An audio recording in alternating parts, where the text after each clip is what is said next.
నమస్తే welcome to PVB news. ఇప్పుడు headlines చూద్దాం.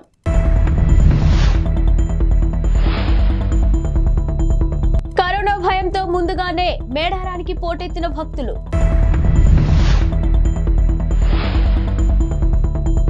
బీఆర్ఎస్ పార్టీపై బండ్ల గణేష్ విమర్శలు. నడి రోడ్డుపై యువతి డ్యాన్స్. టీఎస్ఆర్టీసీ ఎండీ సజ్జనార్ స్పందన. మేడారం జాతరకు ఇంకా 2 నెలల సమయం ఉండగానే భక్తులు అప్పుడే పోటెత్తుతున్నారు. కరోనా కేసులు పెరిగితే మళ్లీ రాలేమన్న భయంతో తండోపతండాలుగా తరలివస్తున్నారు. వరుస సెలవులు రావడంతో ఆదివారం ఏకంగా 1,00,000 మంది వనదేవతలను దర్శించుకున్నారు. అమ్మక్క శారలమ్మ దేవతలకు పసుపు కుంకుమ ఎత్తు బెల్లం మొక్కులు చెల్లించుకున్నారు. ఇక అపార జనసందోహం అరకొర ఏర్పాట్ల కారణంగా మేడారానికి వచ్చిన భక్తులు ఆదివారం ఇబ్బందులు ఎదుర్కొన్నారు. జాతరకి ఇంకా 2 నెలల సమయం ఉండటంతో ఇటీవలే ప్రభుత్వం జాతర నిర్వహణకు 75 కోట్లు కేటాయించింది. ఇక టెండర్ల ప్రాసెస్ నడుస్తుంది. ఇంకా పనులేవి మొదలు కాకపోవడంతో సరైన సౌకర్యాలు లేక భక్తులు అవస్థలు పడ్డారు. రద్దీ ఎక్కువగా ఉండటంతో ఓ దశలో దేవతల గద్దెల వద్ద తోపులాట కూడా జరిగింది. ఇక మేడారం చుట్టుపక్కల ప్రాంతాల్లో ఎక్కడ చూసినా ప్రైవేట్ వెహికల్స్ కనిపించాయి. ఇక కన్నెపల్లి రోడ్డు వైపు వాహనాలు పార్క్ చేసుకోవడానికి పోలీసులు అనుమతించడంతో అక్కడి నుంచి గద్దెల వరకు భక్తులు కాలినడకన వెళ్లాల్సి వచ్చింది. మరోవైపు అకస్మాత్తుగా పెరిగిన రద్దీతో అధికారులు కూడా తలలు పట్టుకుంటున్నారు. గత 10 ఏళ్లలో బీఆర్ఎస్ ప్రభుత్వం ఏం చేసిందో చెప్పాలని సినీ నటుడు బండ్ల గణేష్ సవాల్ విసిరారు. ఇక మాజీ మంత్రి కేటీఆర్ విడుదల చేసిన శ్వేత పత్రంపై ఆయన స్పందిస్తూ పవర్ లేనోళ్లకు పవర్ పాయింట్ ప్రెజెంటేషన్ ఎందుకని ప్రశ్నించారు. మీరు ఏం చేశారు, ఎంత దోచుకున్నారు, ఆర్థికంగా ఏ స్థాయి నుంచి ఏ స్థాయికి వెళ్లారో తాము చెప్పగలమని అన్నారు. ఇక రాష్ట్ర ప్రజలు ఎంత వెనుకబడ్డారో చెప్పగలమని తెలిపారు. తాము చేసిన విషయాలను ప్రజలు నమ్మారు కాబట్టే కాంగ్రెస్ పార్టీకి అధికారాన్ని కట్టబెట్టారని పేర్కొన్నారు. ఇక కాంగ్రెస్ అధికారంలోకి వచ్చిన నెల రోజులు కూడా కాలేదని, ఇంతలోనే మీకెందుకింత బాధ అని భయమని ప్రశ్నించారు. కొంత సమయం ఇవ్వండి, కాంగ్రెస్ పార్టీ అద్భుతంగా పాలిస్తుందని చెప్పారు. షార్ట్ వీడియోతో పాపులర్ అయిపోవాలనే తపనతో ఇటీవల ఓ యువతి నడి రోడ్డుపై డాన్స్ చేసి నానా రచ్చ చేసిన విషయం తెలిసిందే. ఇందుకు సంబంధించిన వీడియో నెట్టింట వైరల్ గా మారింది. ఇక యువతి తీరుపై తీవ్ర అభ్యంతరాలు వ్యక్తమవుతున్న నేపథ్యంలో తాజాగా టీఎస్ఆర్టీసీ ఎండీ సజ్జనార్ కూడా స్పందించారు. యువతలో ఈ పెడుధోరణులు విచారణకరమని ఆవేదన వ్యక్తం చేశారు. నేటి యువతకు ఇన్స్టా రీల్స్, యూట్యూబ్ షార్ట్స్ పిచ్చి పట్టుకోవడం బాధాకరమని పేర్కొన్నారు. ఇక సమాజానికి పనికి వచ్చే పనులు చేసి నలుగురికి ఆదర్శంగా నిలవాలని యువతరం సోషల్ మీడియా మత్తులో పడి జీవితాలను నాశనం చేసుకుంటుందని పేర్కొన్నారు.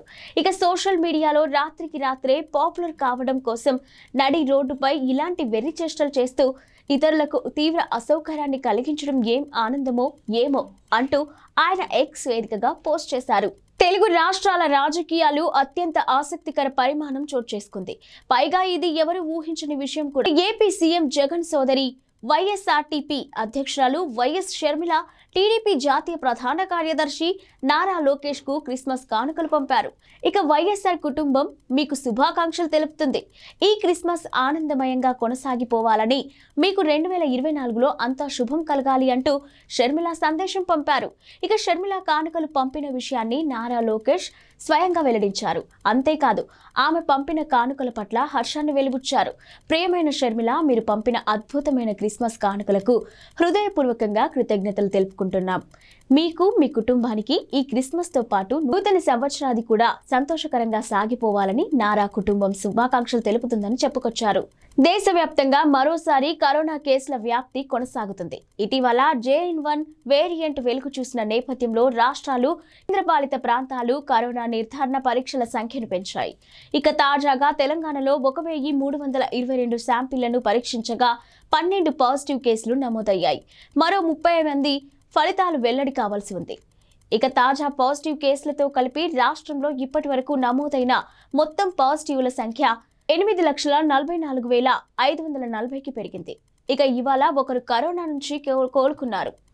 తెలంగాణలో కరోనా రోగుల రికవరీ రేటు 99.51% ఉంది. జనసేన పార్టీ అధినేత టాలీవుడ్ పవర్ స్టార్ పవన్ కళ్యాణ్ అర్ధంగి అనాకొనితల అనాథ బాలల నడుమ ప్రీ క్రిస్మస్ వేడుకలను జరుపుకున్నారు. ఇక అనాకొనిదల ఇవాళ హైదరాబాద్ బాలాజీ స్వర్ణపురి కాలనీలో ఉన్న జీవోదయ హోమ్ ఫర్ చిల్డ్రన్ అనాథ శరణాలయానికి వెళ్లారు. అక్కడి చిన్నారులతో కలిసి ఆమె కేక్ కట్ చేశారు. అనాథ బాలలతో ముచ్చటించి వారి విద్యాబుద్ధుల గురించి అడిగి తెలుసుకున్నారు. ఇక అనాథాశ్రమం నిర్వాహకులకు నిత్యావసర సరుకులు అందజేశారు. ఈ సందర్భంగా పవన్ అర్ధాంగిని జీవోదయ చిల్డ్రన్ హోమ్ నిర్వాహకులు సత్కరించారు. దీనికి సంబంధించిన ఫోటోలను జనసేన పార్టీ సోషల్ మీడియాలో పంచుకుంది. 2018 అమెరికాకు చెందిన 56 ఏళ్ల ఓ మహిళ తీవ్ర తలనొప్పితో ఆసుపత్రిలో చేరింది. ఆ తర్వాత ఎమర్జెన్సీ వార్డులో ఆ మహిళకు మెలకువ వచ్చేసరికి జీవితం మొత్తం తలకిందులైపోయింది. అంతకుముందు 30 ఏళ్ల నాటి జ్ఞాపకాలన్నీ ఆమె మర్చిపోయింది. భర్త, పిల్లలు, తల్లిదండ్రులు, వారి మరణం, ఇలా జ్ఞాపకాలు అన్నీ తుడిచిపెట్టుకుపోయాయి. తాను టీనేజర్ అనుకుంటూ స్పృహలోకి వచ్చిందా మహిళ. చివరకు విషయం తెలిసి దిమ్మ తిరిగిపోయింది. ఇక లూసియానాకు చెందిన కిమ్ డెనికోలా ఎదుర్కొన్న పరిస్థితి ఇది. ఇటీవల క్రిస్మస్ సందర్భంగా 60 ఏళ్ల ఆ మహిళను మీడియా మళ్లీ పలకరించగా నాటి విషయాలను మరోసారి ఆమె పంచుకుంది. ఎన్నో క్రిస్మస్ వేడుకలు తన స్మృతి పథం నుంచి చెరిగిపోయినా కూడా కొత్త జ్ఞాపకాలను పోగేసుకుంటున్నానని కిమ్ తెలిపింది. ఇక అప్పట్లో తాను రాసుకున్న డైరీలు చదువుతుంటే వేరే వ్యక్తి జ్ఞాపకాలు చూస్తున్నట్టుగా అనిపిస్తుందని వెల్లడించింది. అయితే తనకు బాధ లేదని, దేవుడు ఏదో కారణంతోనే తనకి ఈ పరిస్థితి కల్పించాడని కిమ్ తెలుపుకొచ్చింది. ఇక కారణమేంటో ఏదో ఒకరోజు తెలుస్తుందని వ్యాఖ్యానించింది. లంచం తీసుకోవడానికి సమర్థించుకున్న ఓ తహసీల్దార్ పై తాజాగా ఉన్నతాధికారులు వేటు వేశారు. శ్రీ సత్యసాయి జిల్లా మడకశిర తహసీల్దారు ఇటీవల లంచం తీసుకోవడం సబబేనంటూ ఓ రైతుతో వాదించిన వీడియో సంచలనంగా మారింది. వీఆర్ఓ లంచం కోసం పీడిస్తున్నాడంటూ ఫిర్యాదు చేసేందుకు వచ్చిన రైతుతో తహసీల్దార్ ముర్షావలి షాకింగ్ వ్యాఖ్యలు చేశారు. ఏ ముఖ్యమంత్రి, ప్రధానమంత్రి ఉన్నా అంతే. ఇక 2 నెలల కిందట నేను వచ్చిన కొత్తలో కూడా ఓ మంత్రి ఇక్కడకు వస్తే 4 వీఆర్ఓలు 1.75 లక్షలు ఖర్చు చేశారు. ₹1 రాలేదు. ఇటీవల రాష్ట్ర స్థాయి మహిళా అధికారి ఒకరు వచ్చారు. ఆ అమ్మ ఒక టెర్రర్ అట. బెడ్రూమ్లోకి ఈగ కూడా రాకూడదట. ఆమె తినడానికి భారీ మెనూ ఇచ్చారు. దానిని చూస్తే భయపడిపోతారు. అవి మడకసిరలో దొరకవు. హిందూపురం నుంచి తెప్పించాలి. ఇక ప్యాన్ కేక్ బెంగళూరులో దొరుకుతుంది. ఈ మెనూ ఖర్చు తహసీల్దార్ భరిస్తాడా? అంతా వీఆర్ఓలతోనే తెప్పిస్తాం. వీటికి మీ దగ్గర తీసుకున్న డబ్బే ఇస్తాం, లేకపోతే మా జీతాల్లో నుంచి ఖర్చు చేయాలా అని ప్రశ్నించారు. ఒంటిపై ఉన్న కొన్ని పుళ్లను డాక్టర్కు మాత్రమే చూపించుకోగలమని కూడా చెప్పుకొచ్చారు. అయితే ఈ వ్యాఖ్యలను తీవ్రంగా పరిగణించిన జిల్లా కలెక్టర్ అరుణ్ బాబు తహసీల్దార్ను సస్పెండ్ చేస్తూ ఉత్తర్వులు జారీ చేశారు. టీఆర్ఎస్ పార్టీ వర్కింగ్ ప్రెసిడెంట్ మాజీ మంత్రి కేటీఆర్ ఓ పేద విద్యార్థినికి చేయూతనందించారు. ఇక ఖమ్మం జిల్లా ఇల్లెందు పట్టణానికి చెందిన అన్నపూర్ణ ఓ పేద మహిళ కుమార్తెను చదివించడానికి తీవ్ర ఇబ్బందులు పడుతున్నారు. కేటీఆర్ ను కలవడానికి ఆమె హైదరాబాద్ వచ్చారు. అన్నపూర్ణ పరిస్థితి గురించి తెలుసుకున్న కేటీఆర్ చలించిపోయారు. ఆమె కుమార్తెకు అండగా నిలుస్తామని హామీ ఇచ్చారు. అప్పటికప్పుడు అన్నపూర్ణకు సొంతంగా ₹1,00,000 అందించారు. కుమార్తెను బాగా చదివించాలని సూచించారు. ఇక కేటీఆర్ నుంచి ఆర్థిక సాయం అందుకున్న అన్నపూర్ణ ఆయనకు కృతజ్ఞతలు తెలిపారు. దీనికి సంబంధించిన వీడియోను బీఆర్ఎస్ పార్టీ సోషల్ మీడియాలో పంచుకుంది. ఇక అన్నపూర్ణను ప్రజా దర్బార్ పొమ్మంటే బీఆర్ఎస్ పార్టీ ఆదుకుందని తెలుపుకొచ్చారు.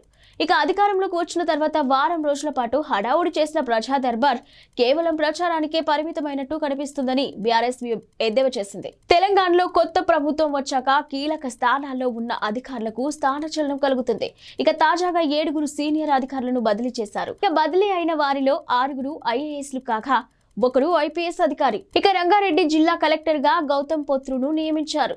ఇంటర్మీడియట్ బోర్డు కార్యదర్శిగా శృతి ఓజా, ట్రైబల్ వెల్ఫేర్ డైరెక్టర్ గా ఈవి నరసింహారెడ్డి, పౌర సరఫరాల శాఖ కమిషనర్ గా డిఎస్ చౌహాన్, రవాణా శాఖ కమిషనర్ గా జ్యోతి బుద్ధప్రకాష్ ను నియమించారు.